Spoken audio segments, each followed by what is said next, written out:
గుంటూరు జిల్లా తెనాలి 2 టౌన్ పరిధిలోని RTC bus station వద్ద గంజాయి అమ్ముతున్న కొనుగోలు చేస్తున్న ఇద్దరు యువకులను పోలీసులు అరెస్ట్ చేశారు. వారి వద్ద నుండి 1500 గ్రాముల గంజాయిని స్వాధీనం చేసుకుని వారిని కోర్టులో హాజరుపరిచారు. నిషేధిత గంజాయిని అమ్ముతున్న కొనుగోలు చేస్తున్న యువకులను ఇప్పటివరకు 40 మందిని అరెస్టు చేసినట్టు డీఎస్పీ రమేష్ తెలిపారు.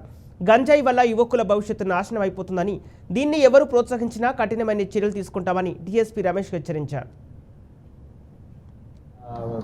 ఇన్స్పెక్టర్ గారు 2 టౌన్ ఇన్స్పెక్టర్ గారు ఈ బస్టాండ్ సెంటర్ ఏరియాలో ఇద్దరు వ్యక్తుల దగ్గర గాంజాని స్వాధీనం చేసుకోవడం జరిగింది. అతను పఠాన్ నస్కర్ అనే ఇతను వెస్ట్ బెంగాల్.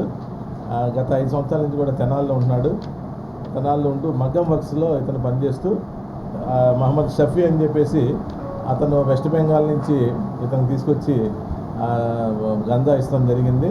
ఇతను చిన్న చిన్న బొట్టలు చేసుకొని బస్టాండ్ సెంటర్లోను, తర్వాత రైల్వే స్టేషన్ సెంటర్లోను ఎక్కడైనా కొంతమంది సీక్రెట్ ఫోన్ ద్వారా కూడా ఇతను సరఫరా చేస్తున్నాడు. ఆ విధంగా ఈ కేసులో అయినటువంటి పురుషోత్తం నాని అనే అతనికి అమ్ముతుంటే సమాచారం వచ్చినటువంటి 2 టౌన్ తెనాలి 2 టౌన్ ఇన్స్పెక్టర్ గారు వాళ్ళ స్టాఫ్తో జాగ్రత్తగా పట్టుకొని వాళ్ళని ఈ రోజున రిమాండ్కి పంపిస్తున్నారు. మహమ్మద్ షఫీ అనే అతను గతంలో మొన్న 3 టౌన్లో అరెస్ట్ చేశారు. అతను జైల్లో ఉన్నాడు. ఈ కేసులో కూడా అతని మీద పీటీ వారెంట్ వేసి 2 కేసుల్లో కూడా అతను ముద్దాయి అవుతాడు. ప్రస్తుతం వీళ్ళిద్దరిని కూడా అరెస్ట్ చేసి పంపిస్తున్నామండి. మొత్తం